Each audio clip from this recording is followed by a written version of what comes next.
शरणं गच्छामि संघं शरणं गच्छामि।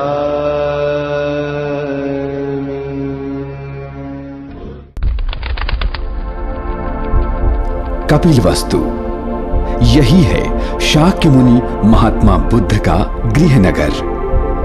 आज से लगभग 2500 साल पहले उत्तर भारत में 16 महाजनपद एवं कई गणराज्य विद्यमान थे। हिमालय की तराई में स्थित कपिलवस्तु के शाक्य इन्हीं में से एक थे। कपिलवस्तु की पहचान सिद्धार्थ नगर जनपद के पिपरहवा नामक स्थान से की गई है। गौतम बुद्ध की माता महामाया थी तथा पिता शुद्धोदन शाक्यों के गण प्रमुख थे। महामाया ने स्वप्न देखा कि एक अलौकिक सरोवर में चारों दिशाओं के दिक्पतियों के साथ स्नान करते समय एक विशाल हाथी अपनी सूंड में कमल पुष्प लेकर उनके गर्भ में प्रवेश कर गया। ये संकेत था बुद्ध के जन्म का। कपिलवस्तु से अपने मायके जाते समय महामाया ने लुम्बिनी नामक स्थान पर 563 ईसा पूर्व पूर्णिमा के दिन एक बालक को जन्म दिया जिसका नाम सिद्धार्थ रखा गया। ज्योतिषियों की भविष्यवाणी थी कि राजकुमार या तो चक्रवर्ती सम्राट होगा अथवा एक महान उपदेशक। अंततः ये भविष्यवाणी सत्य सिद्ध हो गई। भ्रमण के दौरान एक वृद्ध की जरावस्था, एक रुग्ण व्यक्ति की पीड़ा और एक मृतक के संबंधियों का विलाप देखकर सिद्धार्थ व्यथित हो गए। अंत में एक प्रसन्नचित्त परिव्राजक सन्यासी को देखकर उन्होंने अपना लक्ष्य तय कर लिया और 29 वर्ष की युवावस्था में राजसी वैभव का परित्याग कर सत्य की खोज में निकल पड़े, अपनी निद्रालीन पत्नी एवं पुत्र को पीछे छोड़कर। गृह त्याग की ये घटना इतिहास में महाभिनिष्क्रमण के नाम से प्रसिद्ध है। 6 वर्षों की कठोर साधना, अपने साथियों के तिरस्कार और अनेकों विचित्र घटनाओं के पश्चात अंततः बोधगया में निरंजना नदी के तट पर बोधि वृक्ष के नीचे मार्ग के विभिन्न विघ्नों पर विजय प्राप्त करते हुए वैशाख मास की पूर्णिमा को संबोधि प्राप्त हुई। सिद्धार्थ अब बुद्ध हो गए। इसके तत्काल बाद बुद्ध सारनाथ के ऋषिपत्तन मृगदाओं पहुंचे और अपने 5 साथियों को ही पहला धर्मोपदेश दिया। इस घटना को धर्म चक्र प्रवर्तन कहा गया है। 80 वर्ष की अवस्था में बुद्ध वैशाली से पावा पहुंचे। चुंद नामक अनुयायी के यहाँ भोजन किया और भोजनोपरांत अतिसार से पीड़ित हो गए। इसी अवस्था में बुद्ध दूसरे दिन अपने अनुयायियों के साथ कुशीनगर पहुंचे और अपना शरीर त्याग दिया। इस घटना को महापरिनिर्वाण के रूप में जाना जाता है। अपने जीवन काल में ही बुद्ध ने अपने चचेरे भाई और प्रिय शिष्य आनंद से अपने निर्वाण के पश्चात अपने धातु अवशेषों पर स्तूप निर्माण की इच्छा व्यक्त की थी। उनके अवशेषों को 8 दावेदारों में विभाजित किया गया था और प्रारंभ में इन्हीं अवशेषों के ऊपर मिट्टी के अंडाकार शारीकी स्तूप बनाए गए। कपिलवस्तु का स्तूप इन्हीं प्रारंभिक स्तूपों में से एक है। बौद्ध साहित्य में कपिलवस्तु की चर्चा एक वैभवशाली नगर के रूप में प्राप्त होती है, परंतु 3वीं शताब्दी ईस्वी के बाद चीनी यात्रियों के विवरण के अनुसार कपिलवस्तु एक वैभवहीन स्थान मात्र रह गया था। 7वीं शताब्दी ईस्वी के बाद इस नगर का संदर्भ मिलना कम हो जाता है। 19वीं शताब्दी में इतिहास के प्रति एक नई चेतना ने प्राच्यविदों को साहित्य में वर्णित प्राचीन स्थलों की खोज की ओर आकर्षित किया और इस प्रकार कपिलवस्तु की खोज के भी प्रयास प्रारंभ हो गए। 1898 ईस्वी में बर्डपुर के जमींदार विलियम क्लैक्सटन पेपे ने पिपरहवा के टीले का उत्खनन किया, जिसके बीचों बीच 24 फीट नीचे कई पात्रों के साथ एक कलश मिला। इस पर प्रारंभिक ब्राह्मी अक्षरों में एक अभिलेख अंकित था, जिसके अनुसार भगवान बुद्ध की अस्थियों से युक्त ये कलश उनके वंशजों ने स्थापित किया। सुकीति भतिनम सबगी निकनम सपुत दलनम इयम सलिल निधने बुधस भगवते सकियानम।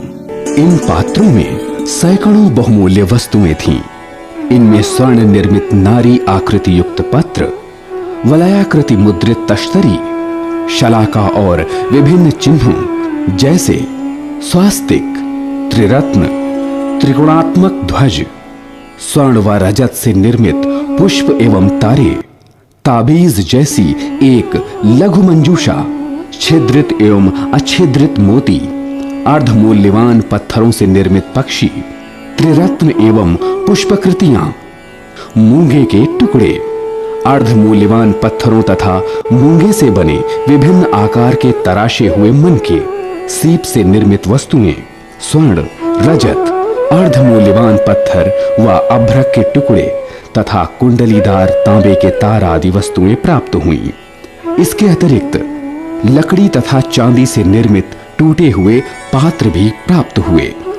पिपरहवा से प्राप्त अभिलेख युक्त कलश से प्रेरित होकर भारतीय पुरातत्व सर्वेक्षण ने कपिलवस्तु की खोज की दिशा में अनेक प्रयास किए, परंतु 70 के दशक में भारतीय पुरातत्व सर्वेक्षण के श्री कृष्ण मोहन श्रीवास्तव के नेतृत्व में पिपरहवा एवं गनवरिया के पुरास्थलों पर किए गए उत्खनन से प्राप्त साक्ष्यों के द्वारा कपिलवस्तु की सुनिश्चित पहचान सिद्ध हो गई। पिपरहवा के मुख्य स्तूप के समक्ष स्थित विहार के उत्खनन से कतिपय मृण मुद्राएं प्राप्त हुईं, जिन पर कपिलवस्तु शब्द अंकित था। ओम देवपुत्र विहारे कपिलवस्तु भिक्षु संघस एवं महाकपिलवस्तु भिक्षु संघस। कपिलवस्तु के पिपरहवा नामक स्थान पर एक मुख्य स्तूप, कतिपय संघाराम एवं विहार स्थित हैं। मुख्य स्तूप का निर्माण 3 चरणों में हुआ था।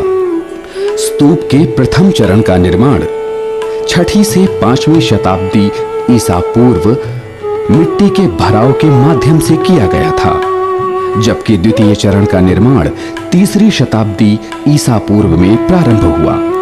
ईसा की प्रथम शताब्दी में स्तूप का पुनः विस्तार किया गया और इसके वृत्ताकार मेढी को वर्गाकार आधार में परिवर्तित कर दिया गया। इसके अलावा पिपरहवा के उत्खनन में चारों दिशाओं में भिक्षुओं के निवास हेतु निर्मित संघाराम प्राप्त हुए थे। प्रत्येक संघाराम में दर्जनों कक्ष एवं बरामदे निर्मित किए गए थे। गनवरिया में हुए उत्खनन के परिणाम स्वरूप आवासों के अवशेष, स्तूप तथा कुओं इत्यादि के अवशेष प्रकाश में आए थे।